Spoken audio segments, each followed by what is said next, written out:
Now in part 2 of this chapter, we'll work on some armor around our ninja's knee area and bandage the shin area of his legs. So I'll first come in and start with the knee armor here. You can notice that the design is very rough, but by choosing one that seems to have the most detail and the design that looks nice, I'll work with that. I'll start by just selecting these vertices here and separating by selection. I'll then just move the vertices down a tad, take the edge 2 vertices and just scale them out a bit, and extrude upward. I'll take the front 2 vertices and just pull them up out the front to form the basic shape of the knee armor. And I'm not going to be afraid to push some of these bottom vertices out a bit further as well. The bandages are going to wrap around the shin object later on and also the knee armor itself, so we won't have to worry about intersections and such, as we can just treat them all as one shape. I can push some of these top side vertices outward a bit to give the knee armor a bit more width, and then with the lower vertices and the ones at the back, I'll just tuck them in to the shin. Using Alt B, I'll just draw a box just between the pants and all across that his right shin area, and that will just clip the view and allow me to really work on the inside area of his leg without having the other leg in the way. And it just saves me time rather than going in and turning mirror mode off on all the objects. I'll make a cut now right in the middle of those 2 front vertices and just Alt S outward a little bit. And I'll make another cut and push that closer to the very top row of vertices. The concept art is a little rough, but it shows a bit of a point at the tip of the armor. By hitting the V key to rip this vertice out and make it into 2, I'll just join an edge with F and then subdivide once to make a diamond quad in the center. I'll then just push these 2 vertices on either side outward a bit, and what you get is a beveled point at the tip while keeping the rest of the armor smooth. And by pushing those 3 vertices up, you can define how pointy the tip will be. Just make another edge loop cut here, place it close to the other one, and by Alt Control right clicking to select the whole face loop there, I can just extrude inward a bit to make a trim similar to our belt and handguard. I'll then select the top and bottom loops and extrude them inward to help form some thickness to the armor. And I'll make another bevel edge cut here to sharpen the edge. Finally, I'll extrude once down with those top vertices so that there's no gap that appears behind the armor that's visible. I'll just make another bevel cut here. I've just hit slash on the numpad to bring it into num view to do that, and then I'll just bring it back out into global view. And there we have our knee armor prepared. My next step is to work on the shin bandages. I'll duplicate the knee armor and the shin block and hide them with H. I'll then join the remaining 2 objects together, extrude the top of the shin block once, and I'll just select this loop here, separate it with P, and that will represent our first bandage that we'll model. I'll move the loop upwards towards the point where the shin block meets the pants, and my aim is going to be to have the bandages go all the way up to where the pants meet the shin. And the hope is that we won't see any of the shin block. Simply it will just go to bandages and they will wrap around the knee armor as well. So I've just scaled out the loop some amount, and then I'll extrude downward to represent the thickness of the first bandage. I'll come down and add the shrink wrap modifier. And if I scroll down my modifier stack, I can come to the target box, click on that once, and then type in mesh 025. That's the name of my joined shin and knee armor object. Yours may be a different name, so just click on the object first to see what its name is and use that accordingly. I've just changed the offset down here in the shrink wrap modifier options. Again, just to pull the mesh outward a bit from the object itself. And it's shrink wrapping over two separate objects here, two separate meshes in one object. So it can be a little bit buggy, but after some tweaking and experimenting with the vertex placement, I can get something that looks pretty good and stretches over the knee armor at the top and then over the shin block.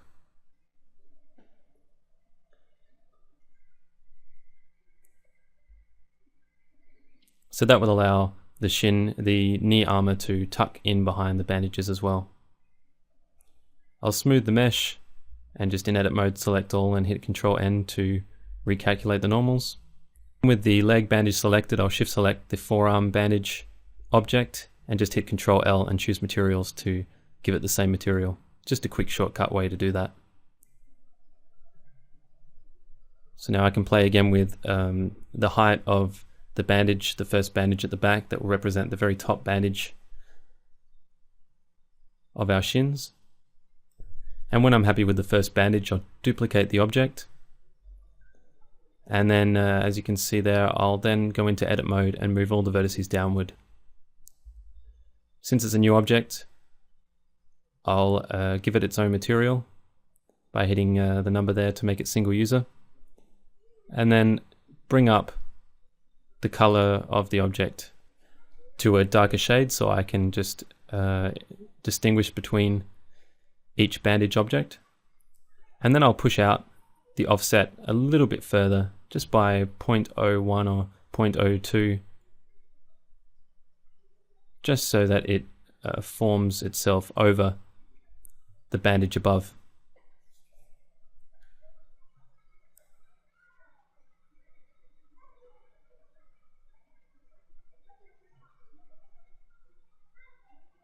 Again, I can rotate all the vertices to get a bit of a crisscrossing effect, which helps the illusion that it's being wrapped around as one bandage, even though it's just multiple cylinders.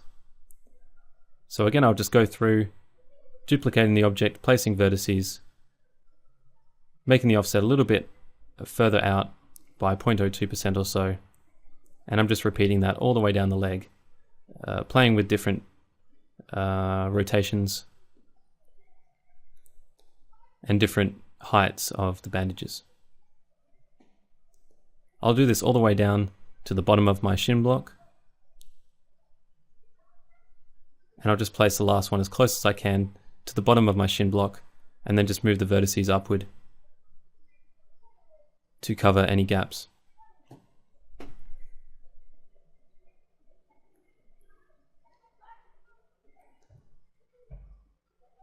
Since this is the bottom of the bandages, I'll just make sure to smooth out those vertices there, as it will be quite a noticeable area as it goes from the bandage to the foot. Now I'm going to take subdivisions to 1 and hit apply, just with one of the bandage objects, and then I'll apply the shrink wrap modifier, just as we did with the forearm bandages before. And I'll repeat that for each of the bandage objects, and once I've done it, I'll just hide it so that I know which one I've already done. So with that done, I can just delete the shrink wrap base object here, and when I press Alt H, the duplicated knee armor and shin block will return both as separate objects with all the other bandage objects as well, and I can just delete the shin base object that I duplicated earlier just as a backup. So what we're left with is just the bandage objects and the knee armor.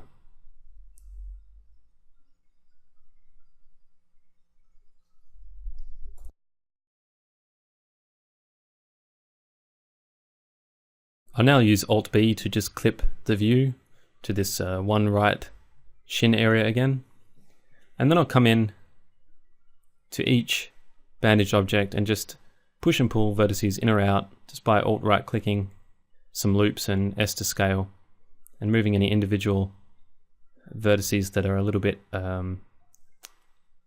out of shape. And I can just either pull bandages outside or tuck underneath other bandages.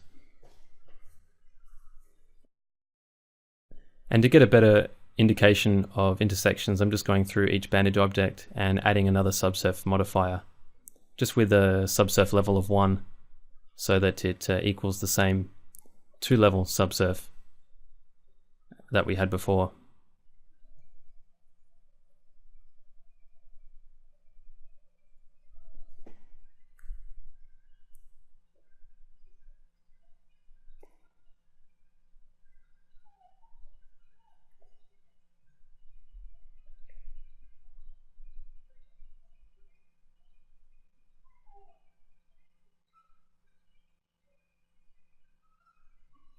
I'm usually grabbing the lower vertices here and tucking them underneath.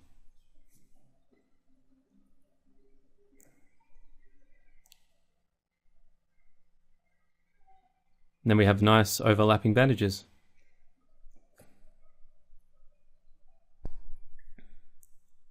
Being happy with the shape, I'll just select all of the bandage objects and join them together with Ctrl-J.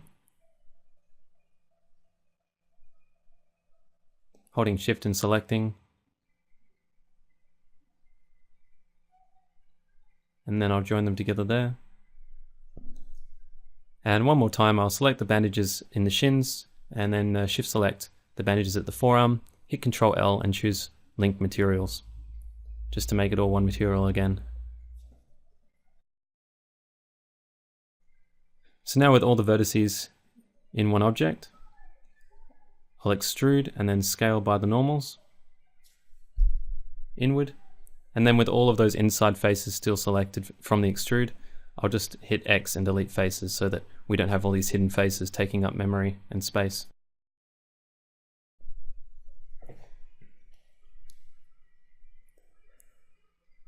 So there still seems to be a couple of intersections, and I might even just turn up the subsurf to level 2, and that seems to smooth out the meshes even more and get rid of some of them, so it's probably worth it to keep it at that higher subsurf level. And then I can go in and just fix any anomalies and bumps that are in the mesh. And now I might join both bandage objects together, the shin bandages to the forearm.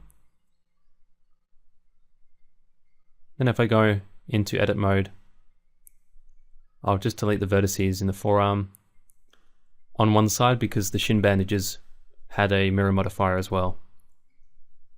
So that will make it show on both sides.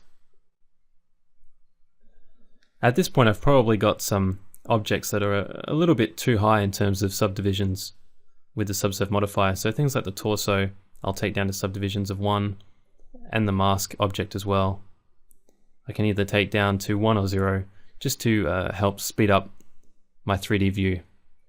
And I'm just taking this down in the view box and keeping the render subdivisions at 2. Now I'll come in and turn on background image and actually switch the background image to my concept art of the ninja, and I'll just place it behind the 3D model here. Now something that's been bugging me with the proportions, and I think it's the fact that I've modeled to a realistic human being's proportions, and with David's design that just doesn't seem to work, so I'll make some adjustments to the mesh just to match more with my concept image. This is sometimes something that you have to do when you don't have a proper character model sheet, and you're trying to model the character just from some very basic reference when it's scarce. So just by moving the objects up and down in edit mode and moving all the vertices, I can place the knee armor to match up around the area of the concept art. And I might also try and get this effect of the legs spreading out a bit, which will help with rigging later on also. So I've put the 3D cursor up near the waist, and then I've just selected those areas of the pants and rotate outward. Now by keeping the cursor in the same position, I can pivot the knee armor to the same amount. I'm holding Control, so I can snap it to the same amount as the other objects. And I'm snapping it about 20 degrees with each object.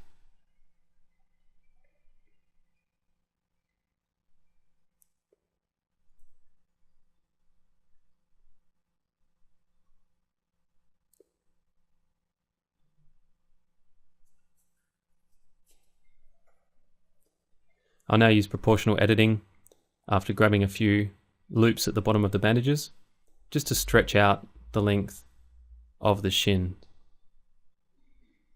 And by stylizing the proportions a bit more, we can just make the character work that much better.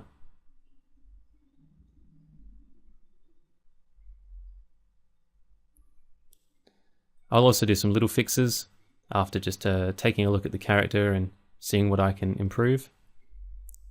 So I'll push the belt a little bit closer to his torso.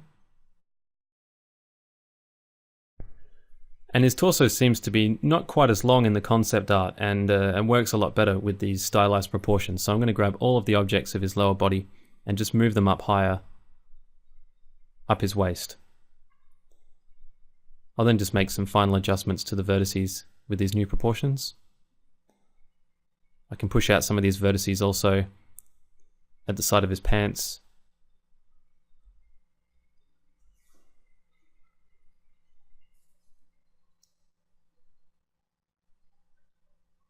And again, by scaling these vertices in, I can just make the difference between his torso and his belt a little bit more subtle there. Once done, I'll come down and turn the background image off. And now with some legs a bit further apart, it makes it a lot easier to edit his pants.